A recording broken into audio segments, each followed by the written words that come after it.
start with, and you and I can have a chat. Amitabh Kant, who I'm sure you're well familiar with, he and I will sort of set the stage and begin the discussion, sure, if we may. For those who are not as familiar with you, sir, the roles that you have played in the development of the tourism, initially the tourism industry, and indeed in the economic ecostructure of tourism, have been quite remarkable. You know, as Minister of Tourism, now as a G20 Sherpa for the country, you are in many ways the public face of the way this industry is developed here. Well, you know, I was pretty early in my career, I was Secretary of Tourism in a state called Kerala, which is known as God's own country. And very few people had heard about Kerala.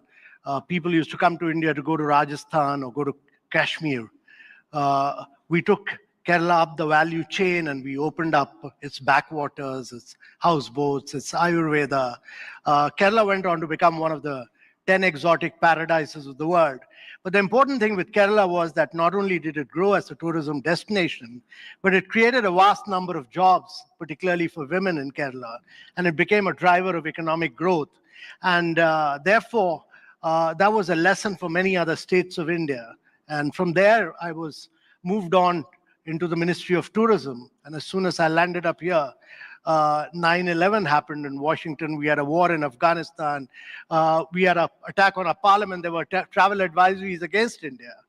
And at the peak of that crisis, there were very few tourists coming into India. At the peak of that crisis, when everybody had ended their campaign in Singapore, Malaysia, Thailand, we launched Incredible India, really at the peak of the crisis. And that tourism, that campaign drove a lot of tourists. Do you get tired of people coming up to you and going, Incredible India? Yeah, still, very much. It's still a very nostalgic campaign. It set a tone which has never quite been beaten, in a sense, for the country. When did you realize that tourism was this engine of growth that really is like nothing other because of its aspirational nature and its ability to pull people out of? So, Richard, the important thing about tourism is that any kind of Trumpian tariffs or retaliatory duties do not have any impact on tourism and travel. And therefore, it's recession-proof in many ways. It's also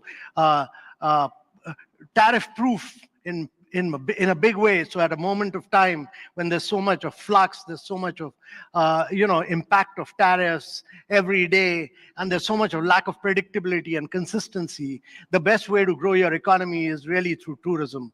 And there's no better way than to make a huge drive for growth. Right, but it only works, and aviation is a good example of this. It only works, as that report says, if there is an element of vertical integration.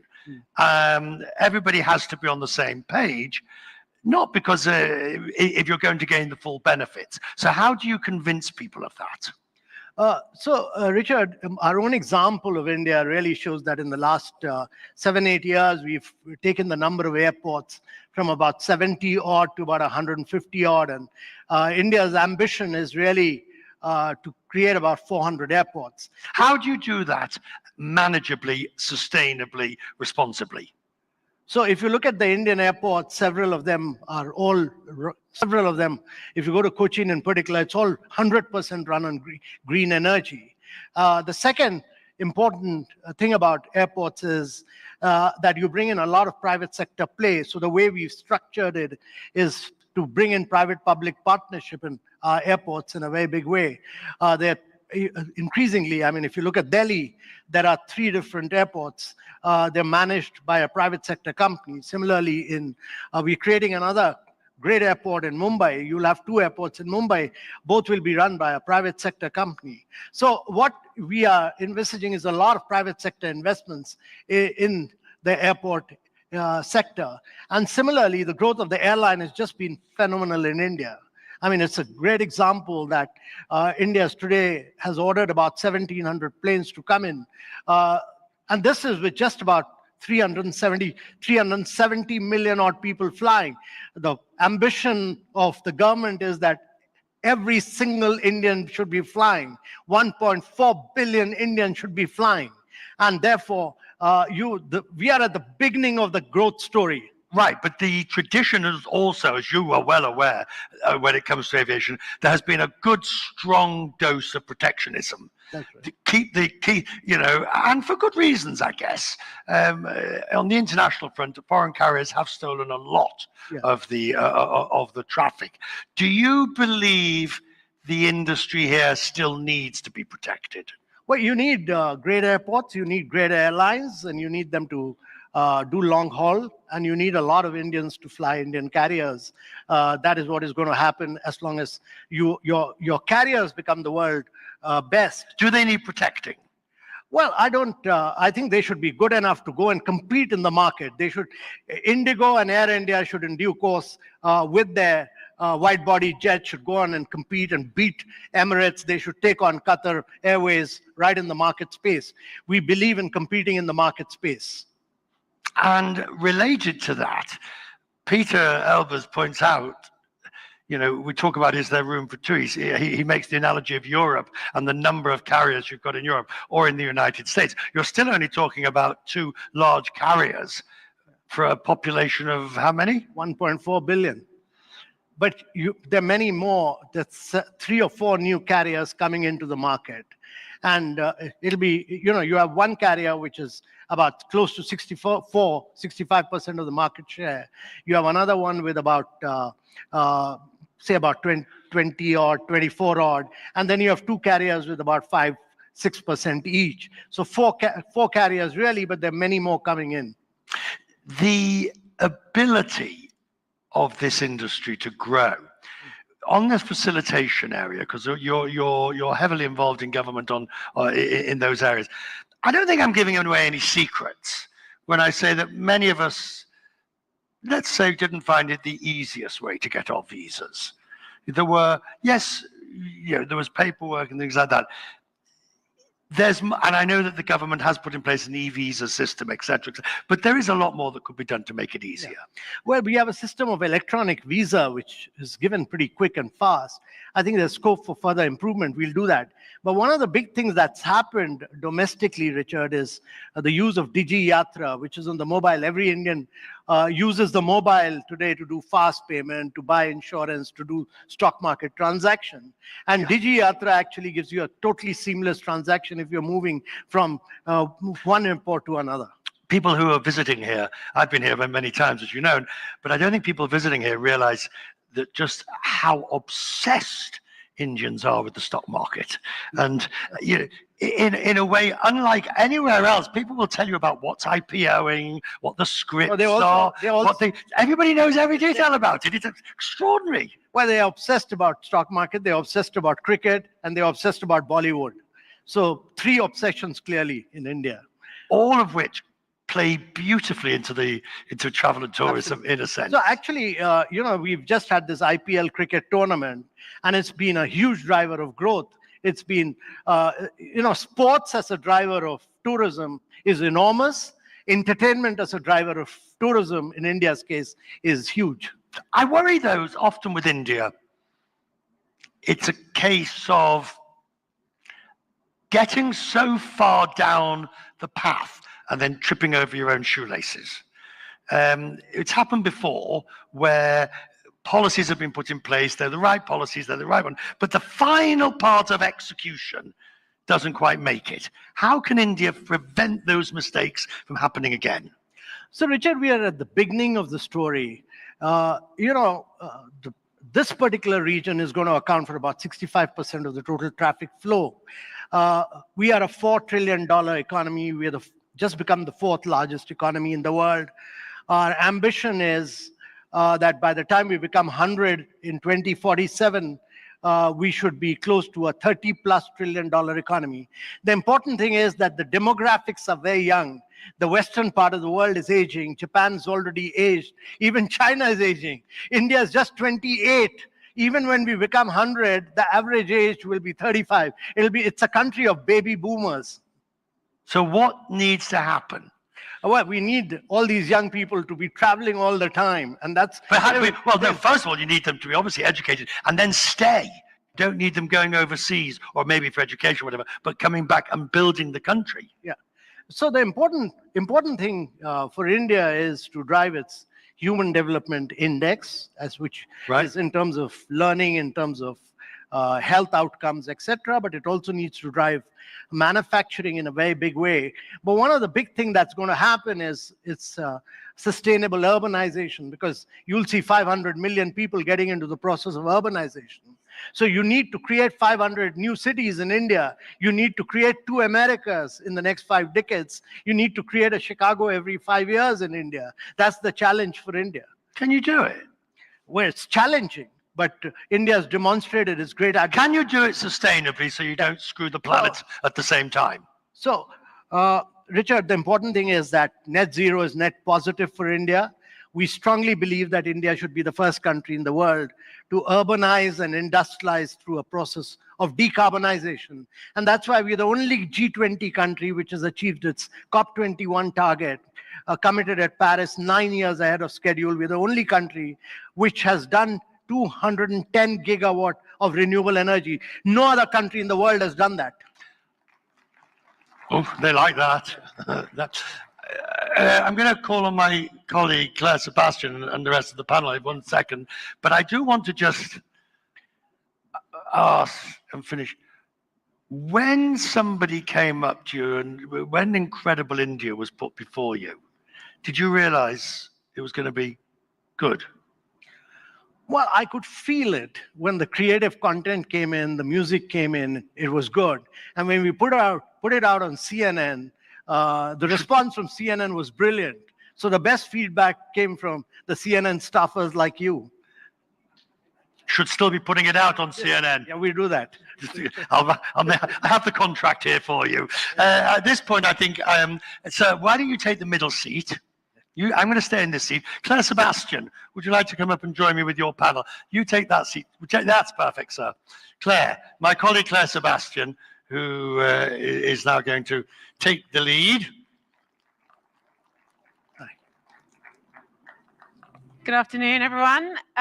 So the next 45 minutes, and I'll introduce these panelists in a minute, is to broaden this out. We have 3 more panelists, all of them, none of them from industries that have anything directly to do with aviation, but they are all equally fast growing and can shed some light on the ripple effects of this aviation boom that you've just been discussing. So we have Ananth, who comes from Invest India. We have Patu, who runs Lemon Tree Hotels, and Radhika Gupta, who runs Edelweiss Asset Management. So different perspectives, some more directly related, I think, to aviation than others, but everyone has a view. And I think, given the discussion that we've just had, we should pick up with a simple question, which is, how many flights have you taken in the past month, say? Let's start with you, Ananth.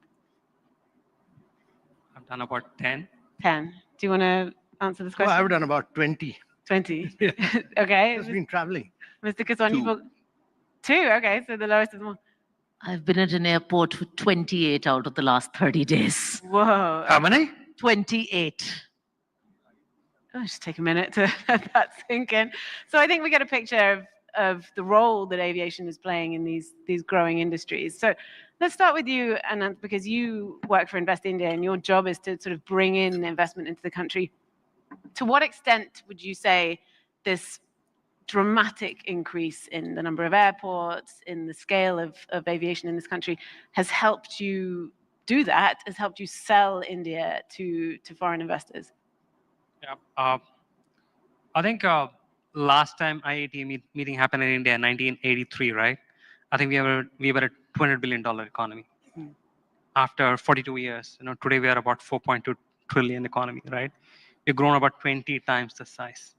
During the same time, if you look at it, the aviation sector, I think around 1981, we had about 10 million passengers flying. Today we have 370 million flying, right? Which is about 37 times it has increased.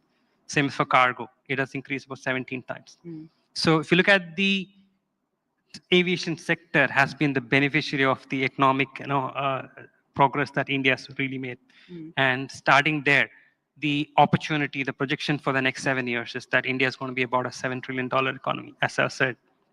by 2047, if you have $35 trillion economy, we are just getting started in our aviation journey, right? We already have about now 1,000 aircrafts, right? We have about 160 airports. And in the last 10 years alone, we have doubled the number of airports that we had built from 1947 to 2014. We had 74 airports in 2014, today we have 160, right? So that's the importance of the sector, that's the opportunity, right? Plus for the vision that the Prime Minister has set, right? Manufacturing, trade are critical components to it, right? And to that extent, I think it's pretty important. But specifically, when investors come to you with a proposal or some money that they want to put into a specific sector, and you're looking at high impact sectors, as you call it, ranging from renewables, electric mobility, things like that, are they asking you, is there an airport close enough, or will there be an airport close enough, or can you match us up with this connectivity that we're seeing? So, yep. I mean, actually, last year we did a survey of top 100 MNC companies in India, and we looked at what are their key requirements and for them to continue investing more in the country. I think the second one is infrastructure, right? Infrastructure is critical component. And again, India is a very large country, right? Compared to Europe and others, right? We have 28 states, 8 union territories, right? I think we are a large country. I think connectivity is critical, right? So, and wherever we go, I think the first requirement investor asks us is, show us a place where we can go to, where it is closer to the ecosystem, plus also closer connectivity to either an airport, port, depending on the sector. Mr. Keswani, I wanted to ask you, Lemon Tree Hotels, you have, I think, 200 plus hotels, but 100 of them are still sort of not operational yet, under construction. How closely does that correlate to the expansion of the airport network? Have you sort of tailored your expansion around where you see this new connectivity? Let me answer this at a slightly higher level, but a lower level than what Amitabh would speak about. See, there are high frequency indicators of consumption. So when I look at India today, see, India is exactly where the US was in '83, where China was in 2006. And the next 7-8 years, this is an inflection point for our economy, okay? So it's always had a lot of potential, our country. But when you look at the US, '83 to the golden years, 4% plus growth. Look at China, 12% growth. I think India is on that path, finally. Number two is, if you look at consumption in India, about 75 or 80% of Indian consumption comes from 200 cities, which, as Amitabh was saying, has to grow because urbanization will go from 33 to 40, then later 50%. So when I read things like airports are growing from 140 to 220, aircraft are 1,700 and are going to grow 2x. And most of them are within those driving range of those cities, because highways, by the way, doubled in the last 5 years and are doubling in the next 5. SUV sales have increased 6x in the last 7 years. Vande Bharat trains are connecting the whole of India. So when this happens, it's not only airports, it's also access to airports. So 220 airports, I want to be in every city where 75 to 80% of India's consumption will be, and that is exactly where the airports are going. And how does that feed directly into sort of how you plan your business? Well, look, we have our own, we have a little AI system, actually, machine learning. We have a small digital company. And what it does, it scans multiple data sets. I'm not saying this because I feel it, because all of us, by definition, especially entrepreneurs, are very, very optimistic. I can see it happening wherever we have put up a hotel within half an hour of an airport. There is a material difference. Now, the second interesting thing, so these are high frequency indicators, right? One is the structural, or I would say consumption shift in India. One is the high frequency indicators in tourism, which I just spoke about. The fact that airlines, I think consumption of airline seats has grown 13% in the last 10 years. Hotel capacity has grown 16% in the last 10 years. And remember, you cannot make a mistake with, see, an airline can shift a route, but hotels, once they're there, they're there. So if I look just 3 years forward, I can make 3 predictions, or 4 years actually. I think we're at the beginning of a double whammy of headwind, tailwinds, which will lead to a step change in discretionary consumption of travel and tourism in India. Indians, my best guess is there will be 100 millions traveling outside of India in the next 5 years, so which is where we want to go with our loyalty program. And the last is, and this will entertain you, is the chairman and CEO of the top 4 hotel companies in the world have all met me, telling me their boards have said the best market in the world today, and for the next 5 years will be India, and please focus there. Radhika, stepping outside of tourism, 28 flights in 30 days. It seems like this new connectivity is really working for you. Can you explain what this has done for your business? So when I said 28 flights, I know Richard gave me a look, but this is the reason why. So I represent the retail financial services industry, and our job is to take financial products and financial inclusion across the country. And as with many industries, including tourism, what we've seen over the last 10 years is aspirations don't lie in the top 4, 5, 6 cities in India. They lie much beyond. In fact, the next 30 cities in terms of their aspirations are growing much faster in terms of assets than the top 30 cities. So we went from having 5 centers to 25 centers to 50 centers. And within the next year, we're going to have 100 branch cities in India, and that may expand. Now, each of these cities calls for infrastructure and airport access, because if you have to provide sensible delivery of financial products, you have to be present on the ground, which is why I'm in that many airports. So if you want to connect capital markets products or financial products to investors, you need to be out there meeting those investors, meeting those distributors. There's also a second angle to it. Capital, both foreign capital and domestic capital, chases businesses. It wants to see factories, it wants to see businesses on the ground, particularly when I talk to global investors. And that's only going to be enabled by connectivity, because great Indian companies, great startups, again, are not just being built in Mumbai or Delhi or Bangalore. They're being built in tier 2 and tier 3 India. So connectivity will also connect companies to capital and capital markets providers, and investors to capital market solutions. And that's why we're at airports. But I have a question on the airports themselves, because we hear a lot about these numbers, you know, the doubling of airports. Do you want to chime in, Richard? Yeah, just come to that for a second. Yeah. But I guess what I want to remove from the discussion going forward is the India's growing very fast. Let's take that as a given. Let's take that as a given that the numbers are astronomical and we haven't even started yet. But I think we have to go to what is the challenge that you have to do that. Anybody can grow. Anybody can actually, you know, growing per se is not the difficult bit in India. Growing, I would say, responsibly, growing in a manageable fashion, that is going to be the challenge, don't you think? Yes, I think growing responsibly, growing profitably, because I represent the stock market, which you know Indians love, growing profitably. They do, don't they? Yeah, they do.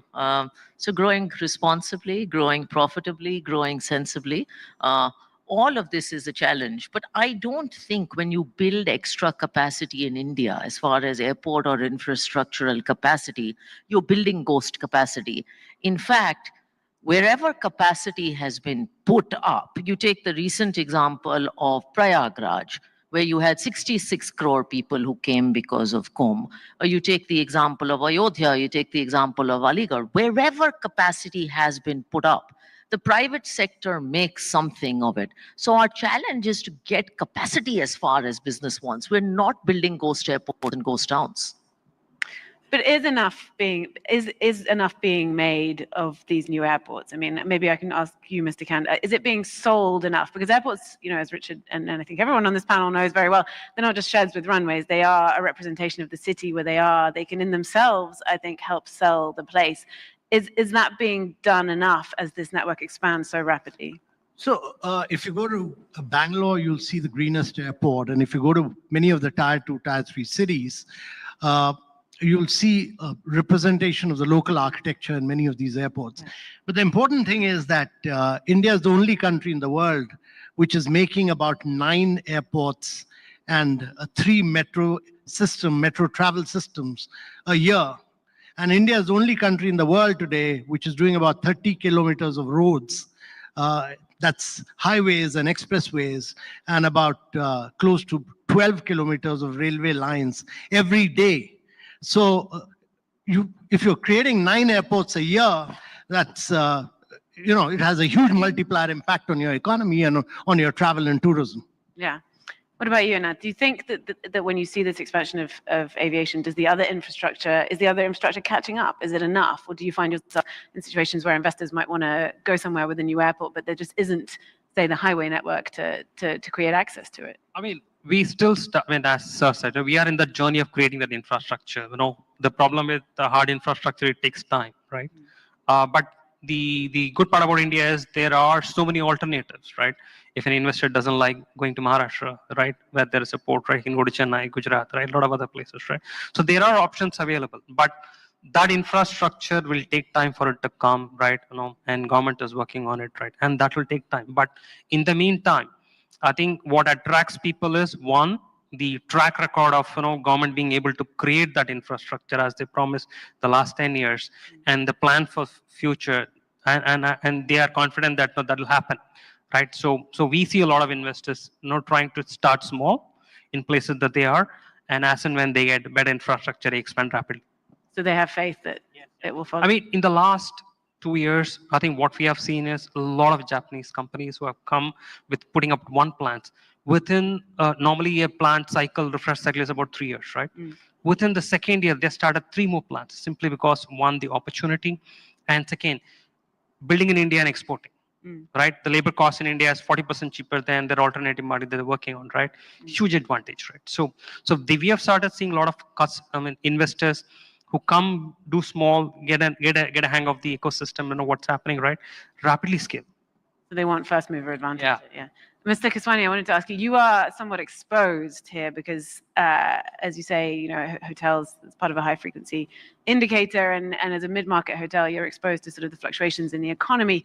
Do you see the aviation expansion not only as a symptom of the growth that we've seen, and I'm not going to go into too much detail about growth, Richard, but as a catalyst, and are you worried about any of the challenges that it is facing, things like the high costs that airlines face?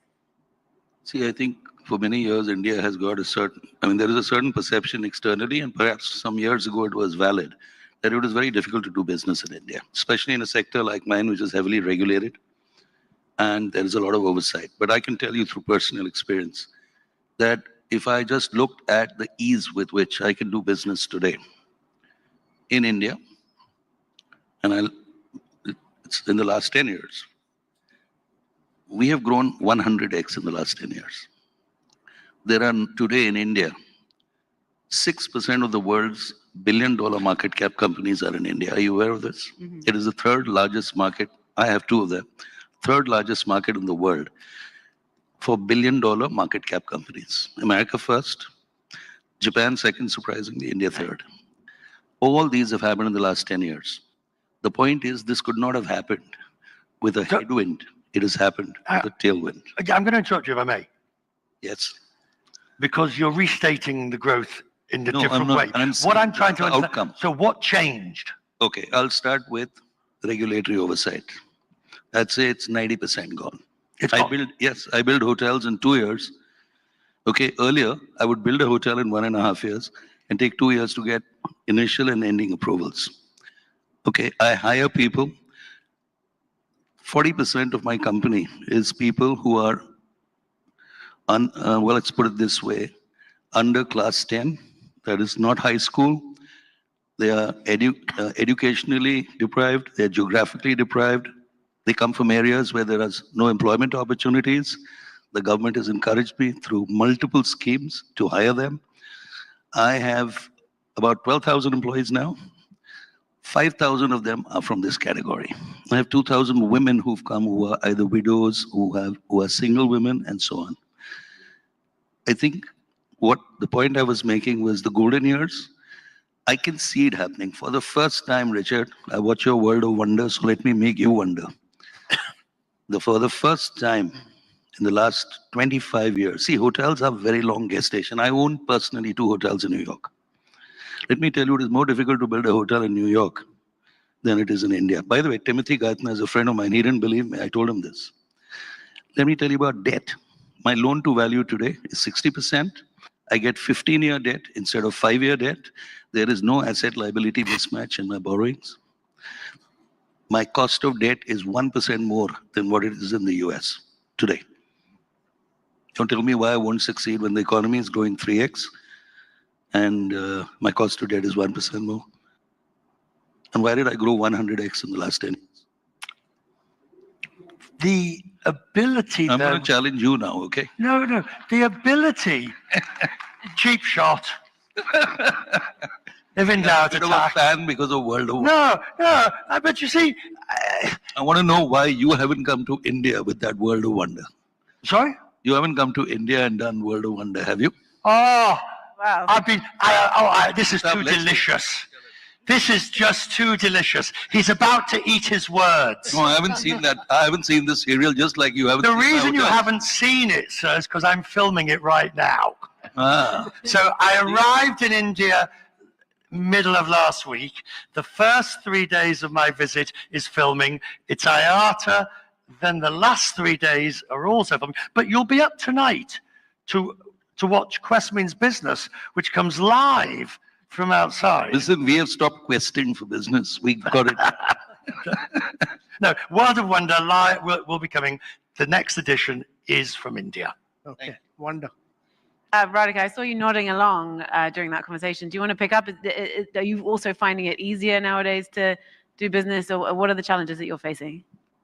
I think it's gotten materially easier. Look, I'm not from the tourism industry, so I'll pick it up and perhaps add to what Richard was saying and make two specific suggestions as we think about evolution of airlines and business. And they're suggestions because I think India is a uniquely diverse country.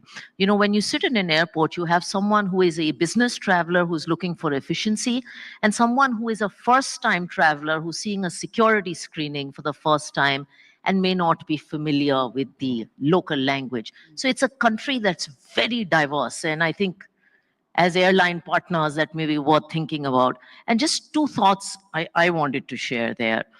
One is, one place that we can do work on is region to region connectivity. So when you're doing connectivity, for instance, companies like ours do conferences. We're present in 50 locations.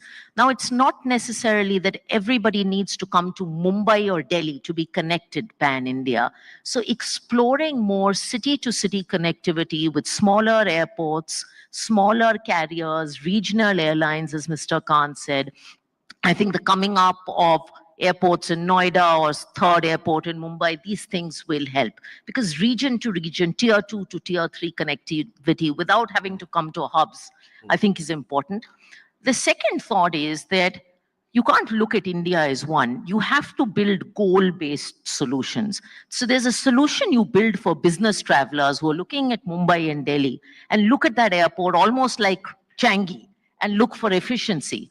But there's a solution you build for pilgrim travelers because religious tourism, as Mr. Kant said, is also going to be very, very large. And so there's a solution you build for business travelers. And there's a solution you build for medical tourism where the experience is that. So I think that's something that we need to start looking at. Maybe Mr. Kant, you'd like to chime in. How do you, because you said to Richard that you want young people in India to be traveling as much as possible, but there are barriers to entry for that, for example, and not to cannibalize a panel that we're doing tomorrow, but they may not have a credit card, for example, but they might have a smartphone. How do you lift some of those barriers? How do you bring this sort of new class, this new generation of people into the travel community with it growing so quickly? Oh, the younger lot is all traveling. They don't use credit cards. They all use their mobile. We Indians, I haven't used my debit or credit card for the last 4.5 years. Everybody in India uses his mobile to make the payment directly from the bank. We've technologically leapfrogged in many ways. And I think it's important to understand that, India is a very large country. It's bigger than 24 countries of Europe. And therefore, there's a lot of experiential tourism in India. I mean, every state is different from the other, and every resort is very experiential, very different. I mean, Richard has got used to staying in Ritz-Carlton and Four Seasons of the world. He should move over to some of these Indian resorts and get a real feel and experience of India. I'll follow you, sir. You check in and I'll pay the bill. How about that? You come in as our guest, we'll take care of you. But do experience But some let of me ask the you, newer destinations. Do you see the airlines as being the instigator of growth that the railways were in a previous generation or in a previous era, and that what you're now doing in this country is facilitating that through the, in the old days, it was putting down railways and building stations. Now it's building airports and putting in a decent ATC system, which is necessary. So my view, the airlines will be the biggest driver of India's growth and prosperity and connect people in very big way, because imagine we have about 150 airports. When you have about, in a decade's time, we'll have about 400 airports across India. So 400 airports getting connected means literally, virtually about 3/4 of Indian cities getting connected through airlines. And that's why the Prime Minister says that he doesn't want just 350 million people to be traveling. He wants 1.4 billion people to be flying across India. I mean, I have to pick up on a point that you touched on earlier, which is how do you do that? Because in Europe, we're going the other way, right? We're being told many countries are banning short-haul flights, telling us all to get trains because it's more sustainable. So then how do you do this in a way that is sustainable? Because I think certainly the younger generation, that's what they're going to be looking for as they increasingly sort of take over as the traveling public. Maybe Ananth, you want to pick up? Do you have a view on that? I think India is always, the solutions that worked in other places don't work in India. I think India always has developed its own new solution, right? For, as I was saying, right, the UPI payment system, right? I mean, it's a completely Indian-grown, Indian indigenous system, right? That has completely transformed, no parallels anywhere in the world, right? So I think we've been able to develop India's own unique models. And as the Prime Minister has set the goal for 2070, right, as net zero, I think we will find our own way, right, in the times to come. All right. Let's hear from you, our distinguished panel. So what could screw it all up? Any of you? What could actually ruin this lovely scenario? Well, one can be the Trumpian tariffs. The other will be conflicts around the world. I mean, they're all very realistic possibilities. No, absolutely. You have a conflict in Europe for the last 3.5 years. The World War I was fought in Europe. The World War II was fought in Europe. And you have, after yesterday's attack, you'll probably have a World War III in Europe. So you are in the midst of conflicts. You have a conflict in the Middle East. So conflicts are important. But I think a country like India, which is growing and rapidly expanding, needs to be very, very positive, needs to be constructive, and needs to constantly, on a daily basis, carry out structural reforms. Now, that's getting to the point. That's it. My point is, you're talking about exogenous events, for example, wars. I'm saying, at home, what could screw it up? Well, go on, any of you. We'll take all of you. And well, I'm talking as a consumer of policy. He's a decider of policy. So let me answer that. In India, if I looked at risk, because risk mitigation is, I think, the single biggest job in the past of a CEO or a new business. The risk we looked at was internal. It was not company risk. It was market risk, environment risk, regulatory risk, risk of no support or change in support. I think I can absolutely, honestly say that that has changed enormously. Today, the risk I look at is actually external risk, which is risk linked, how India is linked to the rest of the world, how that affects us, and of course, events like COVID and so on and so forth, which are increasingly less one-off, war, COVID, and so on. That's my view. I think it's simple. As investors, what we look at is policy continuity. What's worked for us over the last 10 years is clear directional policy to expand infrastructure, whether it's airport or others. Policy continuity is what you need. When you don't have continuity, you have problems. And the second thing you need, as Mr. Kant said, is execution, execution, execution. You need to go out, build those roads, build those airports, and you need to just keep doing it. So policy continuity and execution are the risks we look at. Are the right policies in place? We know there's been criticism of sort of the regulatory environment, even down to airspace management. There's sort of too many hurdles there that planes have to jump over, essentially. Radhika, if you want to pick up again, do you think that there are any policies that need to be changed at this point to fuel this growth even further? I think policy is on the right track. I think policy is work in progress, but I think policy is directionally on the right track. I mean, I love the statistic Ananth told me when we were chatting over lunch, that you added in the last 10 years the airport capacity that you added in the first 70 to 80 years of independence. That's policy on the right track.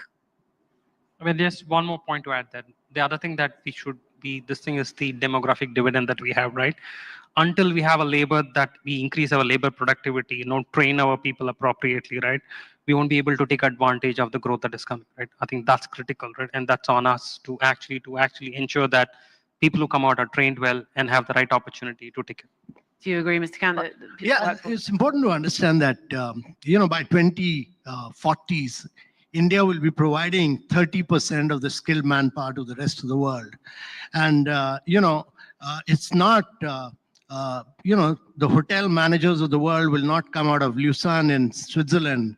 They'll come out of many of the hospitality management institutes from India, because Indians will be traveling all over the world, and you'll need good hotel managers to look after these Indian travelers. They'll be like what Japan was in the 70s, with a flag, a leader in front carrying a Japanese flag, or what Chinese did in 2000 with a flag in front. So many Indians will be traveling all over the world, and you'll need Indian hotel managers to really take care of the cuisine and many other habits. Well, I mean, I can say that the service that we've received has been pretty extraordinary. But what about you, Mr. Keswani, as a representative of the hotel industry? Are you working on that? Is the pipeline of talent part of your sort of daily challenge that you face?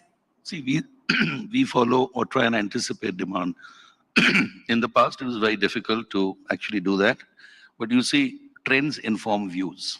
And the clearer the trend, the better the view and the better the decision. So I think I can say that in the past, and I'm going back to your point, what changed was I felt there was a lot of disablement in our country in the 80s and 90s.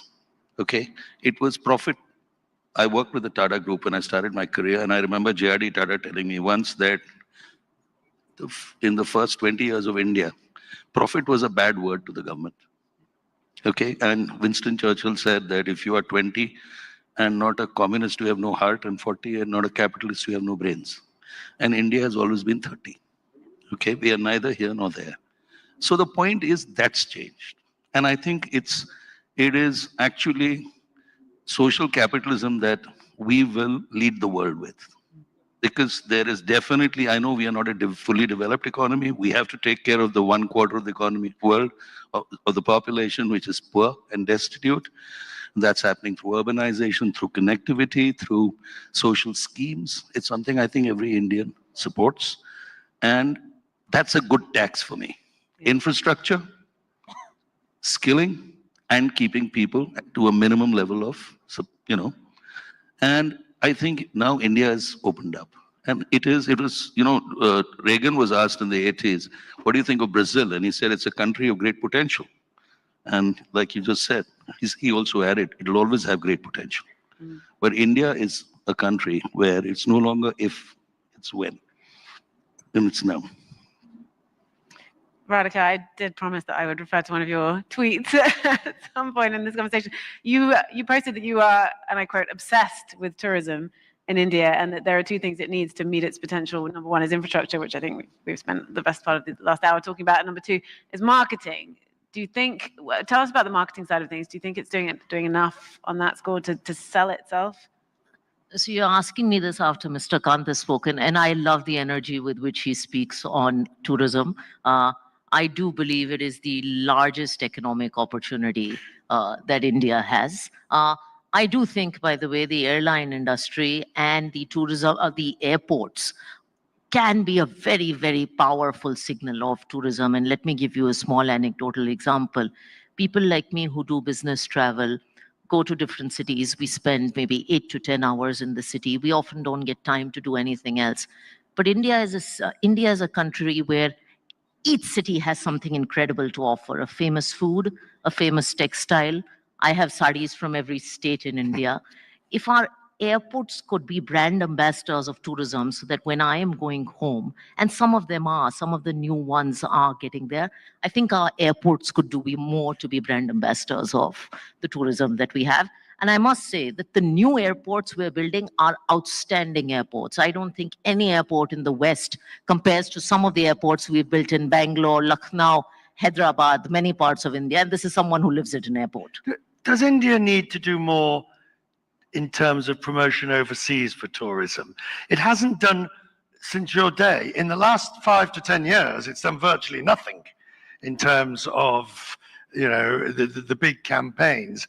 It's relied quite a considerable amount on, again, as a result of the work that you did, sir, it's living on its laurels of those campaigns and needs to readdress that, do you think? So Richard, I'm a great believer that India needs to spend 100x more on international marketing. India needs to really put out a great brand and do it very vigorously with a lot of energy, a lot of dynamism. And, a great brand marketing campaign will really drive. Well, I have the contract here with CNN. Yes. Just feel free to sign on the bottom line.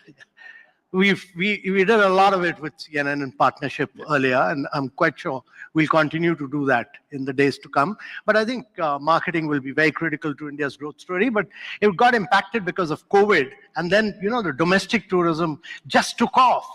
So Indians who used to travel abroad are just discovering India. They just went from one place to another, and actually the boom in the last 4 years has just been on the basis of domestic tourism in a very big way.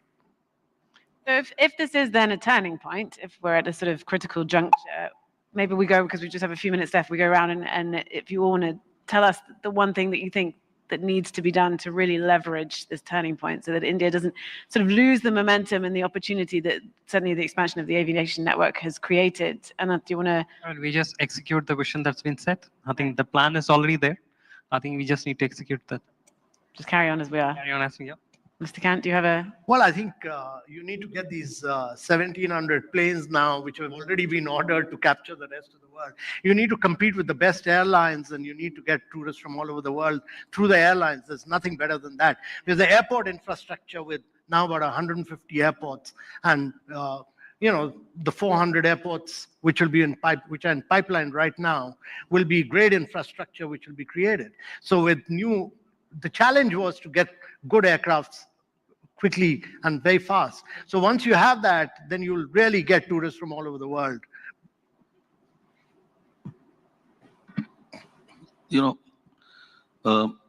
Jeff Bezos was asked a few years ago by Morgan Housel that, how do you see the future? And he says, I don't see the future, it's the past. And it is that Americans will always want very quick service at very low cost. Yeah. And I think Indians were there also for a long, long time. We are a value for money market. If we succeed here, we can succeed anywhere in the world. The point is that we need capacity to grow, and I believe that this capacity will create, this supply will create demand in India. And that is the only objective I have, which is put up as many hotels, you referred to it, in as many cities in India as quickly as possible. And actually, I see very little impediments to that. It's our own internal execution.